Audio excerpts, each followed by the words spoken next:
showed my boyfriend. My boyfriend's like, I told you he was under contract. He was like, I like, did you not believe me? And I ain't had the heart to say, hell no, I didn't believe you. Like, it seemed too good to be true.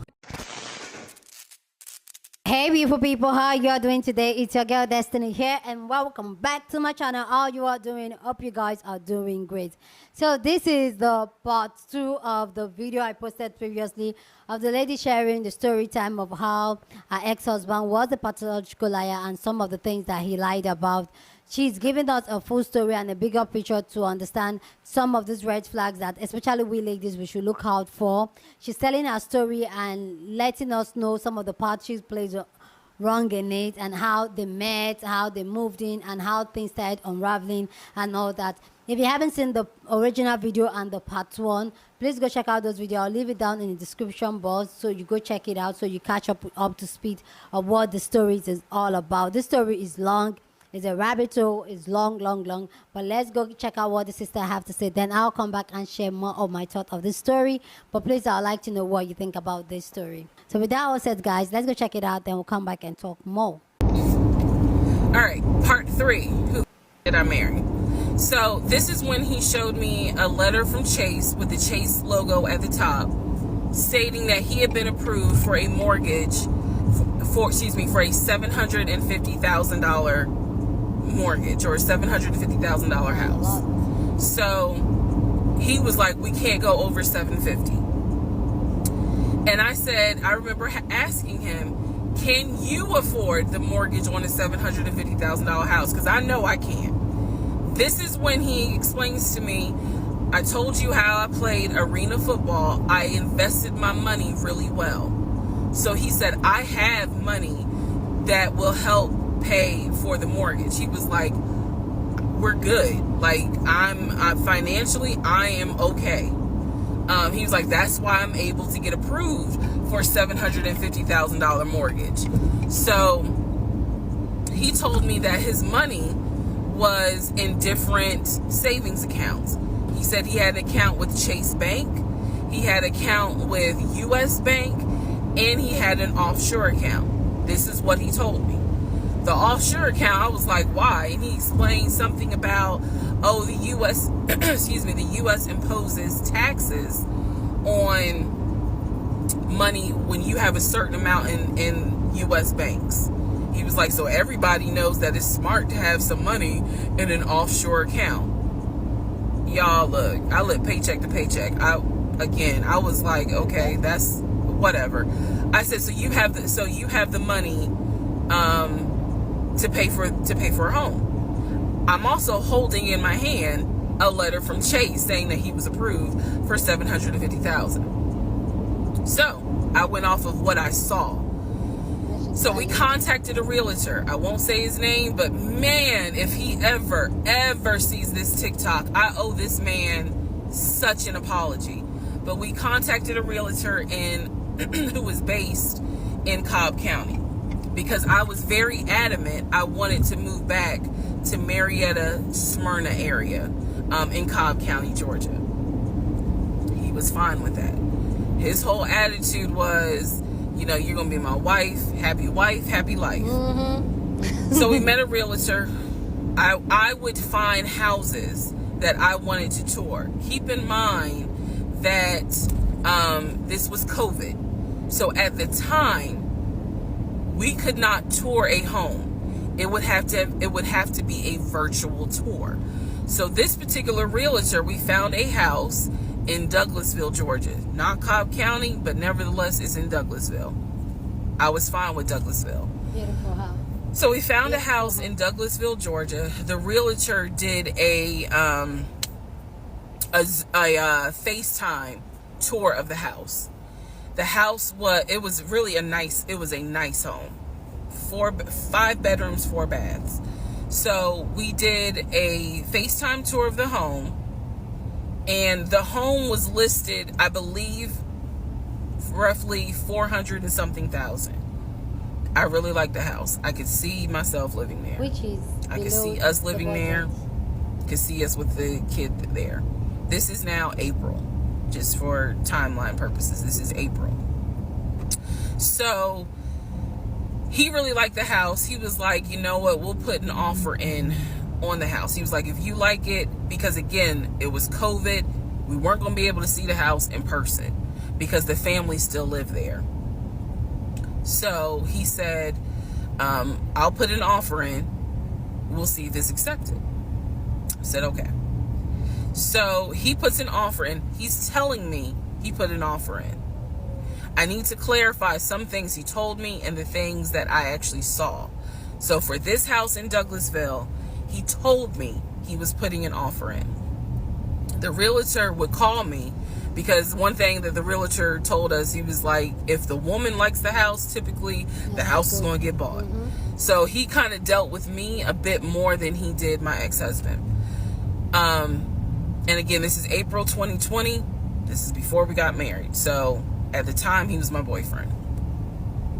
So the realtor was calling me and was like, hey, you know, I put the offer in, and what they're asking for is proof of funds. And I did not know anything at this time about buying a house. So I was like, hey, you probably need to talk to him because I'm not even listed on the mortgage. Like, from the paperwork I saw, it was only in his name. So he called him. I guess they talked. I was not there, but I'm assuming that they had talked. So the boyfriend is coming, my ex is coming home saying, yeah, I talked to so-and-so. I sent him over the paperwork. The offer was approved, and they are going to try to do a virtual closing. First, we got to do an inspection. If the inspection goes all well, then we have to do a virtual closing. He also told me that he put down earnest money on the home. He put down, I believe, $5,000. He said, I just transferred the money over to the realtor's account or whatever, so that it could be earnest money for the house. So I'm just like, okay, great. He was like, so realistically, this is April. We should be able to get in that house by June. Okay, no problem. So this is what he told me. About 3 or 4 days later, I get a phone call from the realtor, and the realtor is like, hey, I'm just checking to see what you guys want to do about that house. So I was confused. I'm at work, and I said, oh, I was told that he put an offer in. And the realtor was like, he did? I didn't know that he put an offer in. And I said, well, why wouldn't you know? Like, he told me he put the offer in, and he had paid earnest money, $5,000 earnest money. And so the realtor was like, well, let me call him and find out what's going on with that, because I didn't know anything about it. So red flag, of course. So I call him, and he in true narcissistic nature, he flips the script, and he like goes off. He's like cussing, going off, like he shouldn't, excuse me, I have the hiccups. He shouldn't be calling you. If he has a question, he should call me because I'm the one that's on a mortgage. He was like, and now it's going to be an issue. And I said, well, did you put the offer in with him or not? Exactly. And he said, no, I did not put the offer in with him. I put the offer in with a friend of mine who is a realtor, so I can give him the business. So I did not hear from that realtor again. So I was just like, is the house under contract or is it not? He was like, yes, the house is under contract. This is how crazy things work out. About 3 days later, on realtor.com, I'm looking at the house because I was trying to figure out in my mind how I'm gonna decorate. It shows the house is under contract. So showed my boyfriend. My boyfriend's like, I told you it was under contract. He was like, I did you not believe me? And I ain't had the heart to say, hell no, I didn't believe you. Like, it seemed too good to be true. But once I saw the house was under contract, I absolutely believe that, okay, it's under contract with him. Yeah. Like, yeah, we're about to do inspection. We are about to move. And so we had driven by the house because, again, keep in mind, a family's still living there. So we had driven by the house. At this point, he was like, I want us to start looking for furniture so that way we can go ahead and order it. So when it's time to move, the furniture is ready, because, you know, it takes like 6 to 8 weeks sometimes for furniture to be delivered if they don't have it in stock. Wow. Like, he was very methodical and planning and saying, this is what we need to do. So we started going to Home Depot, Lowe's, because we had a printout of what the sellers were going to take. They were going to take the appliances. He had a printout. Let me be clear. He had a printout. So it said on there that they were going to take the appliances. So we needed to get a new stove, new refrigerator, new microwave, all that stuff. So we went to Home Depot and Lowe's, and I went ham. I chose all these new appliances, and here's where we get into the shopping. All right, part 4. So we go to Home Depot, we go to Lowe's. I'm choosing all these appliances. He's taking pictures of the SKU number. We had representatives helping us, and he basically explained to them, hey, we're buying a house. We should be closing sometime in June. Can we order this stuff now? Can I put a hold on it? Like, what can we do? Because we're not ready for delivery. I stood there as the Home Depot rep said, we can hold it in our warehouse. Like, you can buy something and we can hold it. People do it all the time, especially with COVID. So I watched him pay. I want to say it was about it was either $350 or $500. I watched him pay a deposit on a whole new set of appliances for them, and they were going to hold it until we were ready for delivery. I watched this. So I was like, okay, good deal. Like, we got the appliances. Next, let's go to Rooms to Go and Ashley Furniture and find actual furniture. So we went all around Rooms to Go. We went to Ashley Furniture. We went to American Signature. And I saw all these things that I wanted. Again, he's taking pictures of it. He was like, I can go online and order it. I didn't think anything of it because, again, I just saw that we held the appliances. So I was like, okay, that's fine. So April turns into May. May 2020 comes. This is where things start to get a little interesting.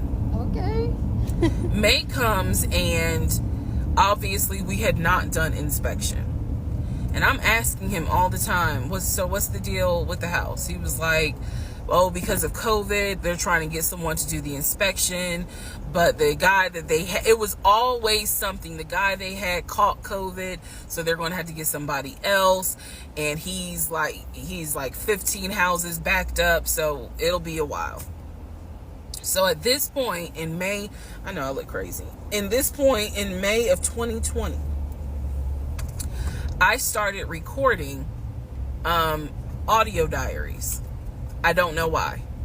It was something just made me just start recording my thoughts in an audio diary, and I still have them.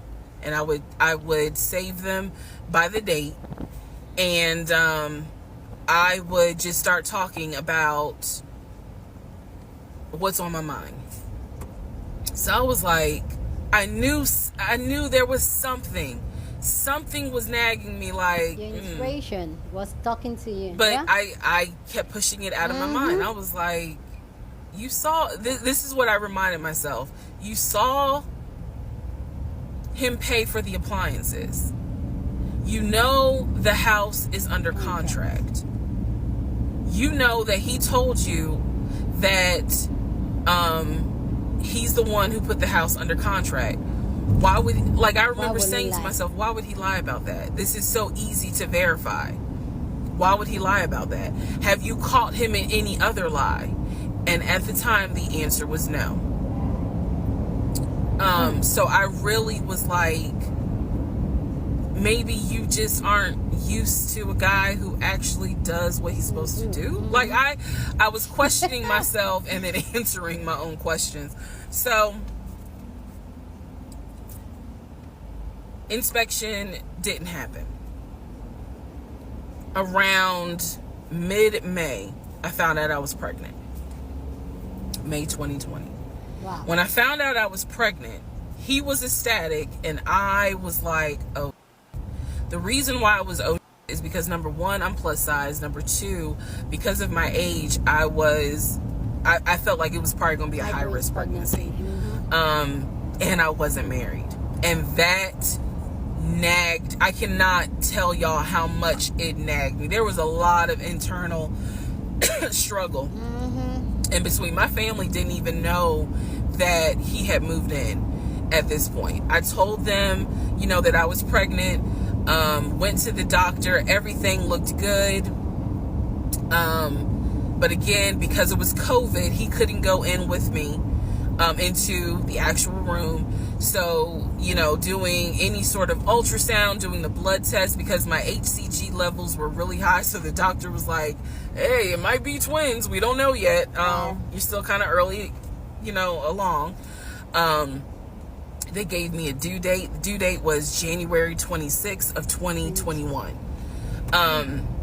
So, yeah. May, found out I was pregnant. So there was now more of a push into, we got to get a house. We got to get out of here. I'm not having a baby in Riverdale. Okay? Nothing against Riverdale. But I ain't having a baby in Riverdale. So we need to find out what's going on with this house. And so he was on top of it. He had an answer for everything. He was like, I'm gonna call and find out what's going on, blah blah blah. He then magically told me about a week later, oh, they're going to do inspection on the house like in 2 days. So I was just like, okay. Keep in mind, I'm taking his word for it. I'm taking his word for all this. So he's like, they're going to do an inspection. Once we get the inspection report back, then we will know what we are going to be responsible for. What are we getting ourselves into? So, I guess they did an inspection. He showed me an inspection report. Wow. Only thing that they said that the roof had just recently been replaced, which I remember he was very happy about. And the issues that there were for the house were minor. It was not a bad, because we did have a discussion about it. He was like, it's nothing that we can't handle. Then he said that we were set to close the end of May. We were set to close the end of May. He told me it was going to be a virtual closing. You're probably like, what the hell is a virtual closing? Because again, he's saying because of COVID, people are not closing in the office. They're doing a virtual closing where you would need to electronically sign the paperwork. This is what he's telling me. Was that a thing? And so he was like, we're set to close like just before Memorial Day. And so for some reason, again, there's still that nagging part. For some reason, I didn't start packing. Anyone that knows me will tell you I hate moving. I've done it enough in my life. I hate moving. But I did not start packing up that house at all. I was just like, I'm pregnant. My body was changing so fast that it was like I can barely keep my eyes open half the day. And so, no, I didn't start packing. And I remember I did record, again, I was recording audio diaries just about every day. When something didn't sit right, I would verbally record it in the audio diary because I was like, I don't know what it is, but there's something. That was the theme of our relationship. Yeah. I don't know what it is, but I know there's something. And so I remember talking to myself in my little prayer closet because that's where I would do my recordings. And I remember thinking, what if we don't get this house? Like, what if we don't get, what if he's lying? But again, there goes that thought process of, why would he lie about this? Like, who makes up that they're buying a house when in fact they're not? And then he's showing you all this paperwork. Like, come on, you can't be that jaded that you don't even believe what's in front of you. All right, so now we're going to go into part 5. Okay, guys, like this story, it's crazy. Like the elaborate lie, like both paperwork, everything, like it's just crazy. Let me know what you think so far about the story down in the comment section. Like you guys can see, it's a long story. So more parts are coming. So you want to watch out for. This is part 2. So there's going to be a part 3 now, which I'm combining like 2 parts or 3 parts together. Long story. I think she did over 52 parts or 50 parts of it. Going to bring all of them to you guys. But yeah, I just also feel like when it comes to our intuition and our discernment as women, most of the time we know, but we usually push it away. We usually ignore it. And that's one thing I've always said, like, always listen to your intuition, always listen to your gut. Anyway, guys, let me know your thought down about this video down in the comment section so far, the story so far. Let me know your thought down in the comment section, but please keep it respectful. You know, you're on this channel, we are allowed to disagree, but we do it in a respectful way. So go ahead and share your thought. So with that all said, guys, go ahead and share this video with somebody that you want to be part of the conversation, because that's what we do here. We have banging conversations. So go ahead, feel free, share your opinion. Please don't forget to give this video a thumbs up, smash the like button, because this helps you to push out my content for more people to see, and that will be you supporting this girl and this channel. So go ahead and share your thought. With that all said, guys, subscribe if you haven't subscribed, and check out and wait for part 3. Okay, so that'll be part 3. That will be the video next after this one. So I want to wait for part 3. Okay, so with that all said, guys, I will see you guys in my next video. Deuces.